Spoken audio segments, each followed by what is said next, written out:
Para mí, honestamente, lo más importante de Argentina es entender que ya ha alcanzado desde el punto de vista de identificación de terruños, y ya hace unos cuantos años, por mucho que hayan aparecido nuevas comunicaciones, por mucho que hayan aparecido de alguna forma la reinvención de la comunicación, en Argentina está reconocido como ya hoy en día uno de los grandes terruños a nivel mundial, que aparte ha ido creciendo. O sea, yo me acuerdo cuando llegué aquí a Argentina, hablabas del Malbec de Vistalba, de Luján, y después fue creciendo, aunque ya había viñedos que convengamos que han sido plantados hace 70, 80 y hasta 100 años de edad en el Valle de Uco. Entonces, todo este reconocimiento, toda esta identificación de terruños fantásticos, toda esta capacidad de alguna forma de encontrar y plantar la variedad de uva adecuada en esos terruños, lleva muchos años en Argentina. Lo que tenemos que aprender no es una cuestión de hacer mejores vinos. Tenemos un terruño fantástico, tenemos grandes vinos, lo que nos falta es de alguna forma esa comunicación para posicionarlos donde corresponden. Eso es lo que es importante. Argentina tiene que mirar el mundo del vino y de una forma de idiosincrasia a lo mejor es un poco difícil de entender. El mundo del vino es un mundo de largo plazo. Lo que se consigue en el mundo del vino no estás hablando de 5, 10, 15, 20 años. Estás hablando de 50 años, 80 años, 100 años.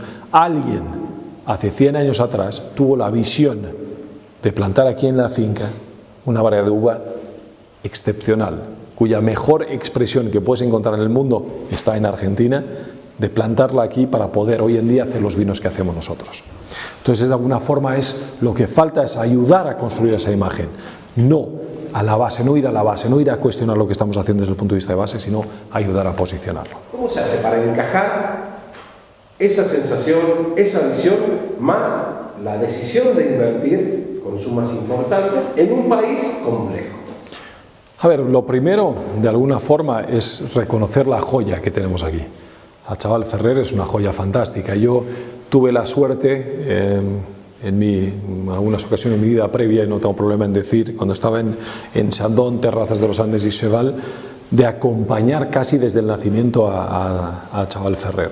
Y los grandes vinos están, independientemente de las circunstancias económicas. Hay muchos de los grandes vinos cuyo crecimiento está asociado precisamente a situaciones complejas desde el punto de vista económico. Entonces, las crisis, y eso lo aprendió aquí en Argentina, perdóname, yo llegué en el año 99. Tuve la suerte de llegar en diciembre del 99 con lo que ocurrió el año 2000, 2001, el 21 de diciembre, cacerolazo, etc. Entonces, tuve la oportunidad de crecer. Las crisis son oportunidades, seamos honestos, y eso lo he aprendido aquí.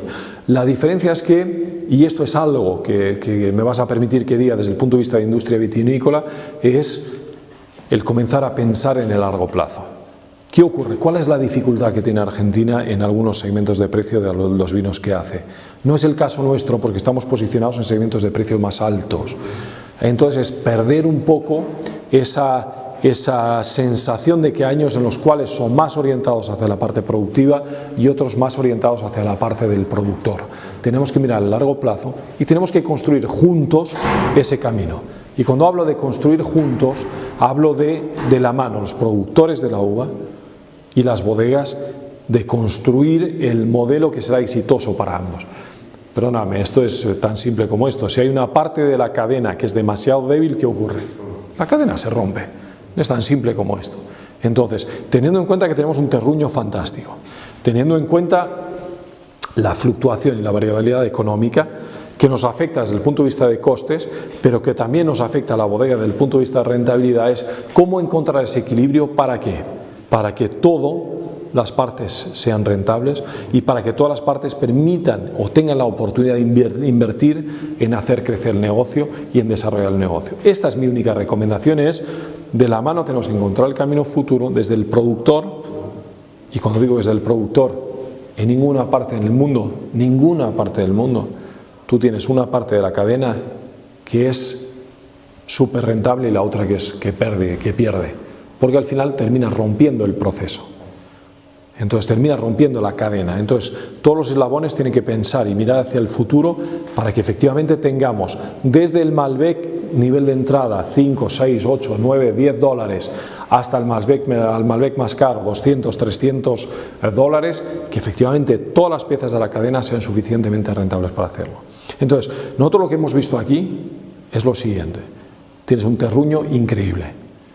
Los vinos, nada más hay que degustarlos, o sea que yo llevo ya unos añitos degustando y ya conoces. La marca se sigue haciendo cada vez más fuerte.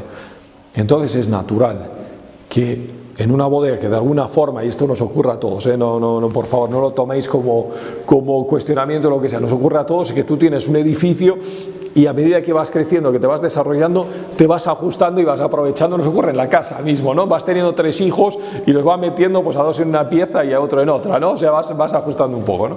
Bueno, pues en algún momento, que de ahí es el foco y la concentración y la necesidad de la inversión aquí en la bodega, es precisamente que necesitamos dar ese paso más para seguir y para que nuestra bodega tenga, y nuestros enólogos tengan las herramientas para invertir y para utilizar de alguna forma para transformar todas esas características del terruño en el vino. Tú vas, por ejemplo, ves los proyectos a largo plazo de Australia, Nueva Zelanda, Francia, etcétera, y la gente que tiene la mano en la masa, ¿sí?, está mucho tiempo en el campo. O sea, por supuesto que hay momentos que hay que respetar, que son los de elaboración, de creación, que no pueden salir.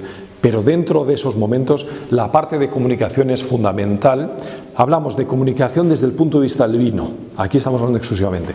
Pero después aún falta más que la parte de comunicación de, efectivamente, empezar a pensar. Tú ves a Chaval Ferrer y dices, es una de las grandes marcas. Una de las grandes marcas de vino. La dependencia de los ratings, que hoy en día es uno de los elementos que se utiliza mucho para dar credibilidad, hay que empezar a aceptarlo y empezar a pensar cuáles son los valores de la marca para ayudar a crecer. Y es aquí la diferencia, ¿no? Es empezar a dar solidez a la marca para que de alguna forma pues siga creciendo desde el punto de vista del reconocimiento. La presencia en el mercado, te digo, yo cuando estaba en Numancia solo a Estados Unidos viajaba 10 semanas al año. Solo Estados Unidos, y el resto del mundo otras 10. La presencia en el mercado, de alguna forma, tú imagínate la cantidad de marcas que hay en el mundo, ¿sí? Imagínate que hay un consumidor suficientemente osado, y esto era un ejemplo que yo usaba en su momento con Sudáfrica, que era en Inglaterra, cuando estaba el apartheid, una persona suficientemente osada para comprar una botella de vino sudafricano, para abrirlo y que encima el vino le saliera malo. No 1 en relación a 7, sino 1 en relación a 10.000, todos los amigos, vecinos, etc. No compréis esto porque es un horror.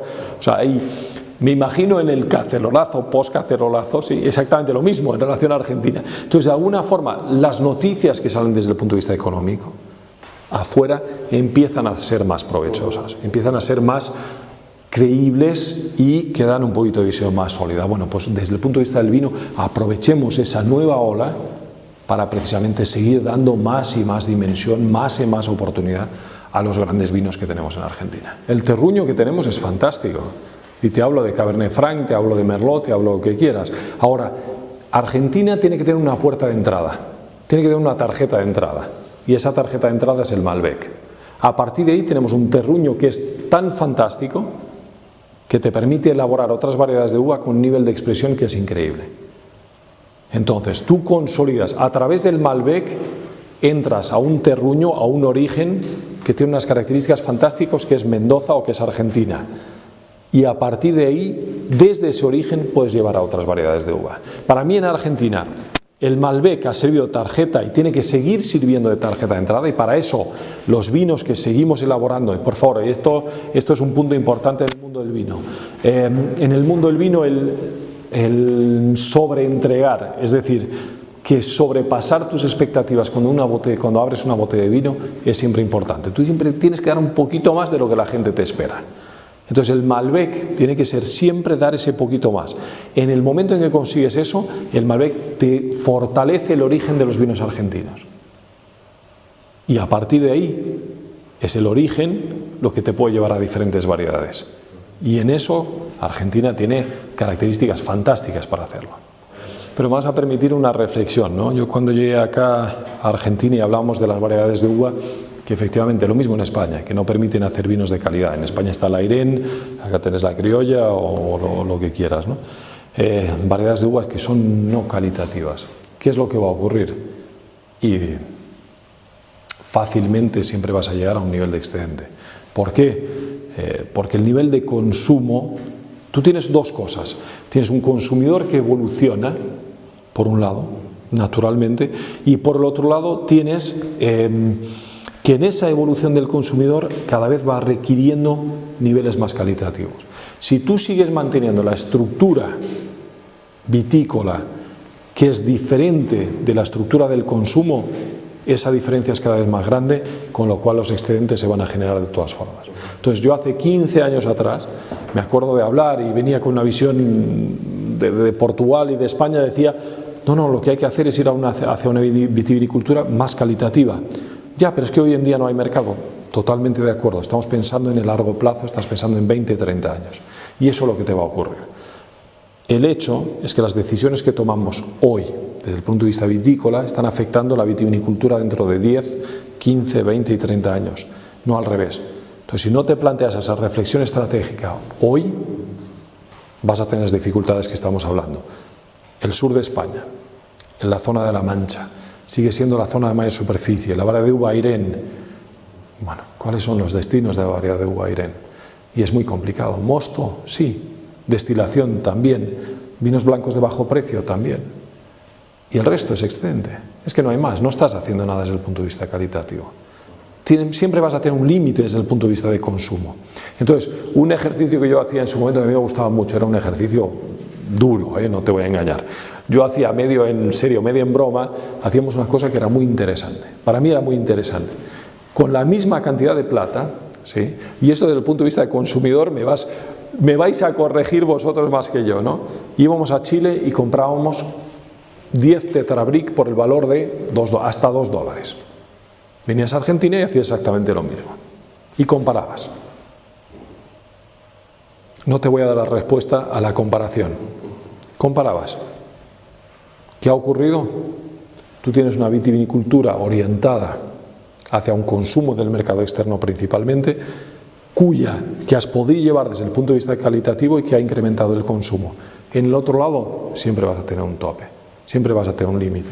Tú tienes siempre que pensar en el largo plazo y cómo puedo mejorar desde el punto de vista de la calidad de los viñedos para el día de mañana, si puedo, entregar un poquito más de calidad. La respuesta a la pregunta. Pero te digo más, me acuerdo en su momento, post-devaluación, ¿sí? Post-devaluación del 2001, ¿sí? Yo iba al supermercado y por 2 pesos en su momento podías comprar o un vino de bajo precio o una cerveza. Imagínate que compraba la gente, era una invitación a comprar cerveza, era una invitación a aumentar el consumo de la cerveza. Yo creo que pueden ir de la mano, pero si tú brindas un vino que efectivamente sea suficientemente atractivo, esta modificación del consumo hubiera sido más moderada.